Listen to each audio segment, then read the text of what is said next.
Hello guys! Welcome back to my YouTube channel. Kung bago pa lang po kayo sa aking channel, please subscribe, like, at pakishare na rin po para updated po kayo sa aking mga video. At ngayon guys, pag-usapan natin yung part 27 about sa crush ni Erica. Yung mga tanong ni Kalinga Prab. Guys, naalala niyo yung ang crush daw ni Erica sa K-Boys ay matangkad, tahimik, at mahiyain. Sino kaya yun, guys? Si Edu kaya yun? Sa mga, ano bang yung feeling nyo pag napapanood nyo ang Edrica? Kasi minsan napapanood kasi pag nahihiya ka talaga sa isang tao, crush mo talaga yun eh, di ba? Kasi tayo naman nagdaan sa pagkadalaga. Di ba pag crush mo isang tao, nahihiya kapag kaharap mo? Kasi nararamdaman ko sa kay Edu at Erica, may crush nilang isa't isa pero ayaw lang nilang umamin, lalo na si Erica. Pero si Edu, umamin na si Edu kasi si Edu prangka yan eh. Si Erica na lang yung hinihintay natin kung sino ba talaga yung crush niya. Si Edu prangka yan pag sinabi niya. Kasi sabi ni Edu nung una, parang wala pa siyang pagtingin kay Erica, hindi pa niya crush. Pero yung unti-unti silang nagsasama sa mga vlog, parang nade-develop pa yung feelings ni Edu. Tapos ngayon, nakikita kay Edu, in love na siya, guys. Ano guys, sa tingin nyo? May namumukayang pag-ibig sa dalawa? Ako sa tingin ko, kasi napapansin ko yung tinginan lang nila, yung lagkit ng tingin. May na din, pagtingin na rin si Erica kay Edu. Pero ayaw lang aminin, guys. Pero, opinion ko lang yun na hindi ko naman pinapangunahan si Erica. Sabi nga ni Edu, huwag pressurein si Erica. Bait talaga ni Edu, di ba? Tanong ko? Kinakabahan ka sa tanong ko? Opo. Ako relax lang eh. Hindi, ganito ang tanong ko. Sino ba talaga yung, di ba dati nabanggit mo na may crush ka sa K-Boys, di ba? Opo. Sino ba talaga yung naging crush mo? Secret lang natin. So, ayan. Di po makasagot si Erica. Pero, pilitin natin. Kasi, mainit-init din na usapin. Sino ba talaga? Kasi noon, di malinaw eh. Opo. Ito, pwedeng di natin to isama. Pero okay lang sa isama mo. Okay lang sa'yo na isama natin to sa vlog. Opo. Okay lang? Opo, okay lang. O, sige. Crush lang naman eh, di ba? Opo. Sino ba talaga yung naging crush mo sa sa K-Boys K-Boys, group? so, po siya, matangkad, tsaka po, mahiyain na, tahimik. Matangkad, mahihayin, tahimik? Opo. Ayaw mong pangalanan? Clue na lang talaga binigay mo?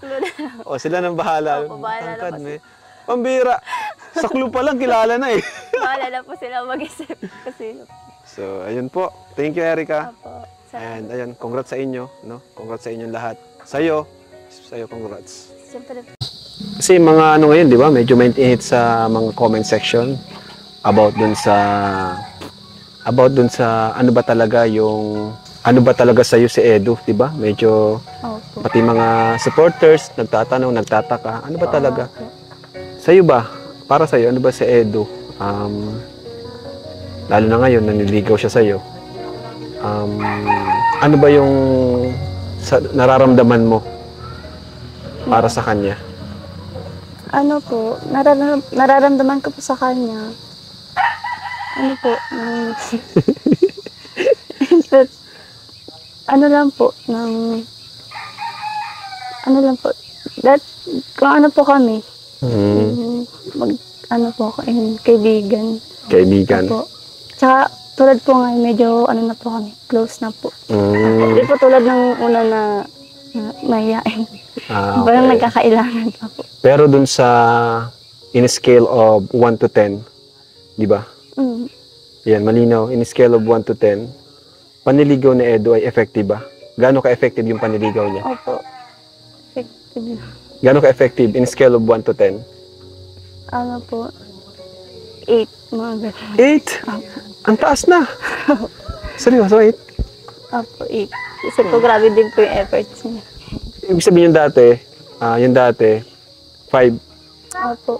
5 yung dati, no? Hindi tayo nagkaintindihan. Opo. Sabi ko pong 1 out of 10 po, 5. Kasi po yung sabi niya po kasi, sa 100 po kayo ako pa 100%. nag-base po ako sa 1 to 1 to 10. 10. Opo. So, di talaga tayo nagkaintindihan. Opo. So, ngayon, ibig sabihin, tumaas siya ngayon. Opo. Bakit tumaas? Ano bang nakita mo kay Edu? Ano po siya, grabe po. Nakikita ko na po sa kanya yung effort niya. Tsaka po yung, grabe po yung ginagawa niya. Yung mga ginagawa niya siguro po ngayon. Di naman niya siguro yung ginagawa dati. Opo. How about off-cam? Anong klase sa sayo without the camera? Ano po siya, maasikaso po. Uy! Mabait. Opo, mabait. Tsaka ano po siya, Grabe. talkative po siya pag kami. Kayo lang? Seryoso? Madali-dali. Pag kami, madadala din siya sa amin kasi close na rin naman. Pero, minsan, tahimik din. Opo. So, even without camera pala, tuloy din yung panliligaw niya. Tuloy ba yung panliligaw niya kahit off-cam? Bawa, sa text, ganun. No comment po. Bakit no comment? Sikreto? Opo. Secret lang. Bakit secret? Parang, low-key. Low-key lang. Ayaw mong i-public. Opo. Pero yung on-cam na panliligaw niya, sa tingin mo, totoo yung ginagawa niya? Parang nga po ko eh. Dadalawang isip. Dadalawang isip ka? Matalino talaga itong Ibig sabihin dun sa on-cam, ano si Edu? Ano yung comparison mo kay Edu, on-cam or off-cam? Saan mo siya mas gusto? Sa on-cam or off-cam? Same, parehas po. Pares lang. Pero sa on-cam, medyo nagdadalawang isip ka kung totoo yun. Opo. Di ba sa kanya tinatanong? Hindi. Hindi. Hindi. Nahiya ka. Opo. Sige, tatanungin ko siya mamaya. So, ayun po, mga kalingap. Nakausap natin si Erica ngayon. Ayun. Andito po, si Kalingap Edo naman. Nakapanayam natin. Kinakabahan ako na ito. Kinakabahan ka? Ano to? Hindi. Huwag ka mag-alala. I got you. So, insan, tawag dyan. Ayun, nakausap ko nga si Erica kanina. Sabi ko, tinanong ko siya, ano ba yun si Edo? Seryoso ba talaga sa panliligaw? Tapos, tinanong ko siya kung on-cam, off-cam, ano ikaw? Sabi niya, same lang naman daw. Tapos, medyo nag-aalala siya kasi di daw siya sure kung totoo ba yung sa on-cam na kung ikaw ganun talaga, kung totoo yung sinasabi mo sa kanya o dahil lang may camera. Ngayon, tatanungin kita, insan, totoo ba yun yung mga sinasabi mo sa kanya? On-cam or off-cam? On-cam at off-cam. Oo. Inaano ko naman eh. Ganun man talaga. Hindi mo ako masyadong sweet. Ganun ba? Pero yung mga... Pero yung effort ko naandun naman eh. Ayun talaga, totoo. Ibig sabihin, totoo talaga. Ganun pa lang, hindi mo makita. Ayun. Basta-basta gumagalaw na walang dahil. Grabe. So yun, malinaw. Kasi si Erica, tinanong ko siya eh. Tapos medyo na daw siya. Pero yun. Tapos, ayan. Ano man yung mga insan yung unang mo kay Erica? Nung una mo siyang makita, ano yung naramdaman mo? Sa vlog? Sa vlog or sa personal? Ano ba? Medyo nagka-crush ka na ba or hindi pa? Nung una siguro parang wala. Wala pa? Wala. Ayun. Tapos, Siguro, yung mga bandang huli, nung tumatagal, parang siguro yung pagsasama na lang. Parang, ewan ko. na-develop, ganun. Ewan ko, parang ganun. Ay, grabe, oh. So, ayan.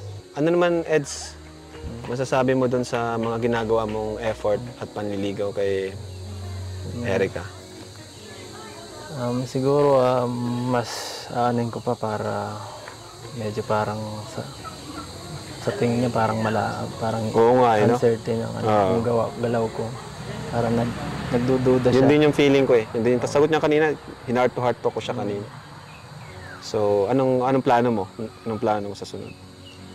Siguro magiging mas ano pa, mas medyo sweet ng konti at hindi masyadong ano. Palagi akong para biro hindi ko maiwasan, hindi ko maiwasan. Oo. Nasa akin na yung ganong klaseng pagkaano talaga. Oo. Ayoko din ng ganun yung puro lambing baga, no? Oo. Puro sweet, no? Oo, masyado.